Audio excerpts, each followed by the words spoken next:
नमस्कार दोस्तों, स्वागत आप सभी का अपने चैनल अपलिफ्ट हरियाणा पर। मैं अमन आज आपके लिए हरियाणा जी का प्रैक्टिस सेट 31 लेके आया हूं, जो कि वेशभूषा, मेले, उत्सव, दरगाह आदि मंदिर मुंदिर हो गए, इन सभी से है।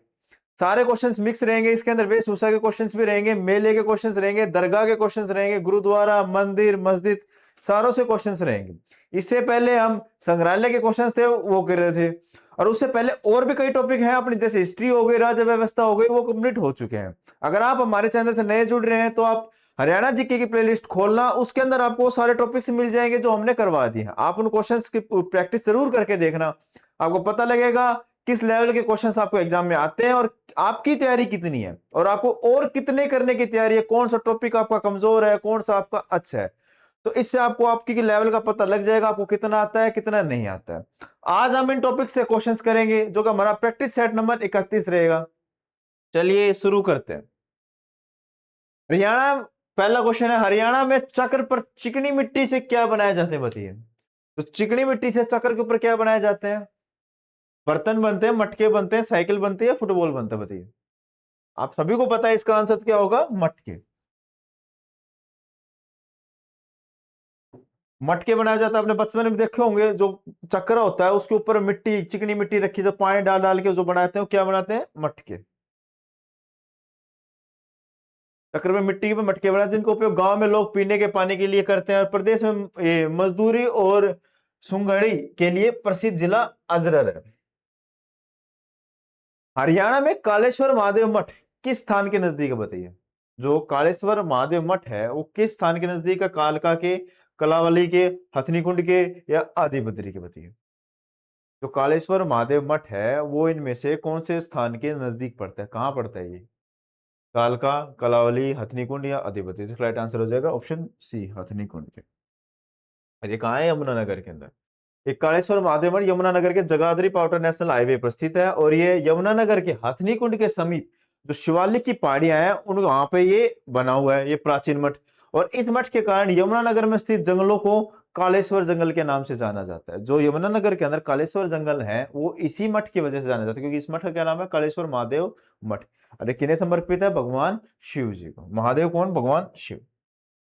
ब्लैंक एक समारोह है जिसे कुरुक्षेत्र में भगवत गीता की याद में मनाया जाता है, बताइए। एक समारोह है जो कि कुरुक्षेत्र में भगवत गीता की याद में मनाया जाता है। कौन सा समारोह? कुरुक्षेत्र जयंती समारोह है, कृष्ण उपदेश समारोह है, भगवान जयंती है, या फिर भगवान गीता जयंती समारोह, बताइए। वो कौन सा समारोह जो कुरुक्षेत्र के अंदर भगवत गीता की याद में मनाया जाता है? तो इसका राइट आंसर हो जाएगा ऑप्शन बी, कृष्ण उपदेश समारोह। श्री कृष्ण जी ने उपदेश, गीता का उपदेश कहां पे दिया था? कुरुक्षेत्र के अंदर ही दिया था। इस समारोह का आयोजन प्रतिवर्ष कुरुक्षेत्र में 18 दिन तक किया जाता है, और हरियाणा में गीता महोत्सव उत्सव की शुरुआत कब हुई थी? 1987 को। और गीता महोत्सव को राष्ट्रीय स्तर का दर्जा कब मिला? 2002 को। जरूर याद रखना भाई, एक तो राष्ट्रीय स्तर का दर्जा कब मिला? 2002 को। इसकी शुरुआत कब हुई? 1987 में। बहुत बार रिपीटेड क्वेश्चन है ये, दोनों क्वेश्चन बहुत बार आए हुए हैं कि दर्जा कब मिला और शुरुआत कब हुई। और ये कहां पे बनते हैं? कुरुक्षेत्र के अंदर। हरियाणा में जो पीढ़िया है वो किस अवसर पे दिया जाता है? आपने सुना होगा भाई, पीढ़िया है वो कब दिया जाता है? जन्म के अवसर पर, मृत्यु पे, विवाह पे, या होली पे? आजकल तो उस पे गाने भी बने हुए हैं, तो आपको पता होगा इसका राइट आंसर क्या होगा। ऑप्शन ए, जन्म के अवसर के ऊपर पीढ़िया जो है वो दिया जाता है। और वो किसके जन्म के अवसर पे? लड़के के जन्म पे। महिलाओं द्वारा पीढ़िया गीत गाया भी जाता है, और लड़के के जन्म पर लड़की हेतु स्मारक माय के पीढ़िया लाते हैं।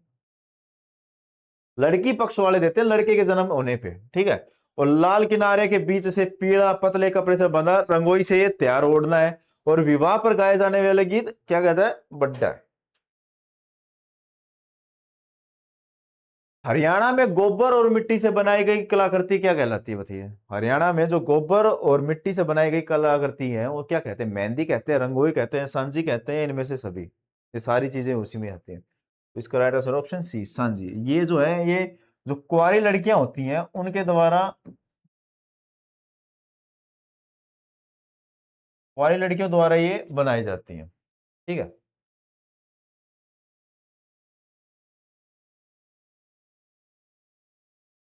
अच्छे पते की कामना हेतु। हरियाणा की लोक मान्यता के अनुसार गोगा पीर है वो किन के रक्षक माने जाते हैं, बताइए। तो गोगा पीर भगवान वो किन के रक्षक माने जाते हैं? गाय के, सांप के, मानव के या पक्षी के? तो इसका राइट आंसर क्या हो जाएगा? और इसका राइट आंसर ऑप्शन बी, सर्प, सांप के रक्षक माने जाते हैं।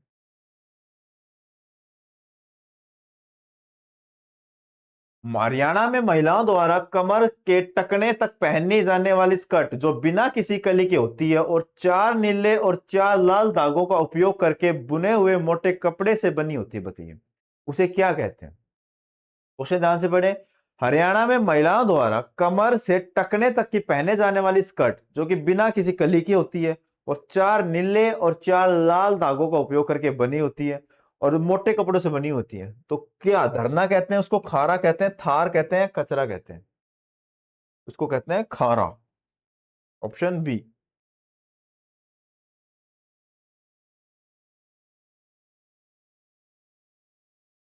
हरियाणा में ब्लैक मूल्त एक पवित्र धागा है होता है जो कोड़ी या एक छोटी मछली का आवरण होता है जो कोड़ी बोलते हैं, वो एक सिक्के और एक सुपारी से बना होता है, बताइए उसको क्या कहते हैं? मंडा कहते हैं, मंडी कहते हैं, चंदा कहते हैं, इनमें से कोई नहीं।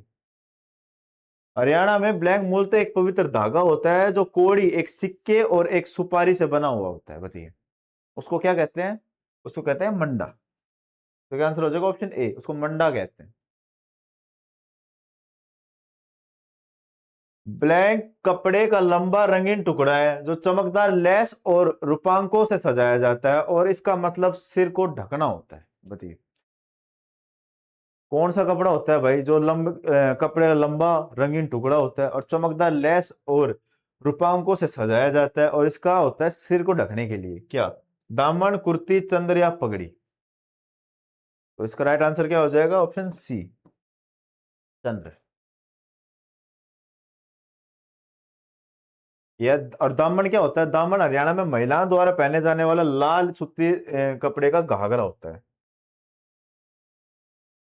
ब्लैक हरियाणा की महिलाओं द्वारा कढ़ाई किया हुआ एक सुंदर लाल रंग का ओढ़ना है, बताइए उसको क्या कहते हैं? हरियाणा की महिलाओं द्वारा कढ़ाई किया हुआ एक सुंदर लाल रंग का ओढ़ना है, उसको क्या बोलते हैं? उसको कंग बोलते हैं, कंठी बोलते हैं, आंगी बोलते हैं, गुमटी बोलते हैं, बताइए। तो उसको बोलते हैं कंग। तो लाल रंग का सुंदर एक ओढ़ना होता है उसको कंग बोला जाता है। ये एक सुंदर लाल रंग का ओढ़ना होता है, इसके अंदर कई तरह की जैसे जलसे की कढ़ाई होगी, मिर्चों के पेड़ों की कढ़ाई होगी, बटनों की कढ़ाई होगी और फुलकारी कढ़ाई होगी, ये सारी आदि चीज इसके अंदर होती है ताकि और ज्यादा सुंदर दिखाई देता है इससे। और जो गुमटी है वो सूती रंगीन कपड़े पर रेशमी धागों से कढ़ाई की हुई एक ओढ़नी होती है। गुमटी किसे कहते हैं? सूती रंगीन कपड़े पर रेशमी धागों से कढ़ाई की हुई ओढ़नी को क्या कहते हैं? गुमटी।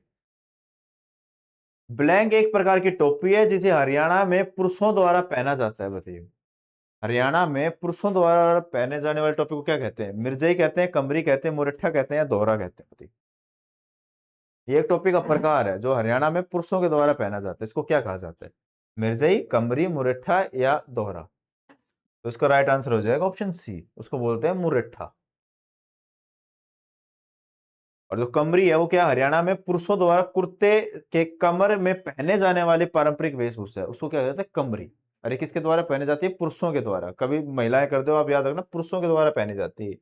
और दोहरा हाथ से बनी बारीक दोहरे सूत की मजबूत चादर होती है जो कि सर्दियों में ओढ़ी जाती है, उसको क्या कहते हैं? दोहरा। सर्दियों में ओढ़ने वाली जो मोटे सूत की चादर होती है उसको दोहरा कहते हैं। और मुरट्ठा एक प्रकार की टोपी होती है जो कि हरियाणा में पुरुषों के द्वारा पहनी जाती है। हरियाणा में पुरुषों द्वारा पहने जाने वाली पगड़ी को क्या कहते हैं, बताइए। पगड़ी, क्वेश्चन अलग हो जाए। हरियाणा में पुरुषों द्वारा पहने जाने वाली पगड़ी पूछिए, इसमें पाग कहते हैं, मुरट्ठा कहते हैं, खंडवा कहते हैं, साफा कहते हैं, बताइए। तो इसका राइट आंसर हो जाएगा ऑप्शन सी, उसको कहते हैं खंडवा। और राजपुताना की बड़ी पगड़ी को क्या कहते हैं? पाग। जो राजपुताना ढंग से पहनी जाती है उसको क्या कहते हैं? पाग। और हरियाणा में सैनिक फैशन की पगड़ी को क्या कहते हैं? साफा। ये क्वेश्चन अलग अलग बनते हैं, आप इसमें कंफ्यूज हो सकते हो, तो आप ये ध्यान रखना भाई, जो सैनिक फैशन की पगड़ी होती है उसको क्या कहते हैं? साफा। और राजपूतों की जो बड़ी पगड़ी होती है उसको क्या कहते हैं? उसको कहते हैं पग। और हरियाणा में पुरुषों द्वारा पहने जाने वाली पगड़ी को क्या कहते हैं? खंडवा। जो अपने बड़े बूढ़े पहनते थे ना उसको क्या बोलते हैं? खंडवा। और राजपूताना ढंग वाले को क्या बोलेंगे? उसको बोलेंगे पग। और हरियाणा के सैनिक फैशन की जो पगड़ी होती है उसको क्या बोलते हैं? साफा। फुलकारी हरियाणा से संबंधित ब्लैंक है जो कि मुख्यतः एक प्रकार की एम्ब्रॉयडरी है। बताइए क्या है फुलकारी? पगड़ी है, शर्ट है, साड़ी है, शॉल है? राइट आंसर हो जाएगा ऑप्शन डी, शाल।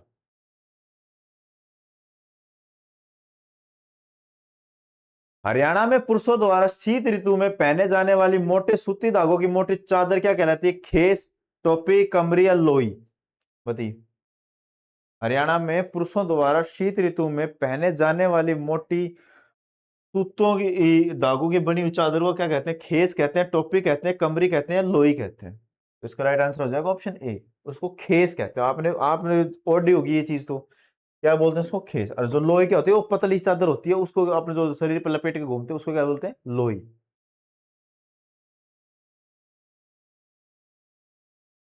और ये किसके द्वारा ओढ़ी जाती है? ये भी लोई पुरुषों द्वारा मोस्टली। जाट समुदाय से संबंधित महिलाओं की पारंपरिक पोशाक क्या है? बताइए। जाट समुदाय से संबंधित जो महिलाएं हैं उनकी पारंपरिक पोशाक क्या है? लहंगा पीढ़ी या फिर लाल ओढ़नी, घाघरी कमीज प्रिंटेड ओढ़नी, साड़ी या लहंगा और प्लेन और चांदी के रूप का आंचल? बताइए इसका राइट आंसर क्या होगा? तो जाट समुदाय महिलाओं द्वारा पारंपरिक जो पोशाक है वो कौन सी है? वो है घाघरी कमीज और प्रिंटेड ओढ़नी। इसका आंसर ऑप्शन बी। हरियाणा में महिलाओं द्वारा पहने जाने वाले फुल फल फूले टकने तक लंबे स्कर्ट को क्या कहा जाता है? बताइए।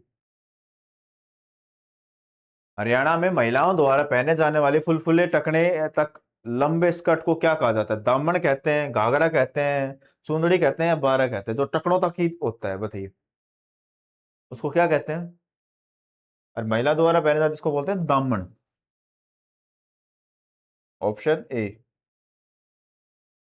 और चुंदड़ी क्या है? हरियाणा में महिलाओं द्वारा ओढ़े जाने वाले वही पल्लों और बीच के नीली रंगाई वाली पतली ओढ़नी, इसको क्या बोलते हैं? चुंदड़ी।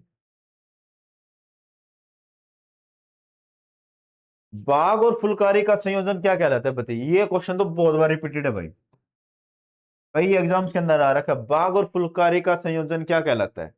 टोपी, फाग, लूर या चोप? बाघ और फुलकारी का संयोजन कहलाता है चोप।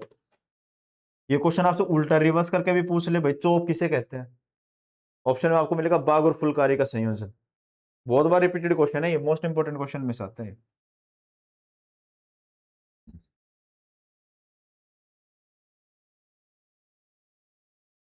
आज का 18वां क्वेश्चन है, कढ़ाई किया गया शाल क्या कहलाता है? बताइए। कढ़ाई किया हुआ शाल उसको क्या बोलते हैं भाई? कश्मीरी शाल बोलते हैं, बाग बोलते हैं, पश्चिमा कहते हैं या दोशाला बोलते हैं? पश्मीना, दोशाला, बाग, कश्मीरी शाल, बताइए क्या कहते हैं? कढ़ाई किया हुआ शाल उसको बोलते हैं पश्मीना।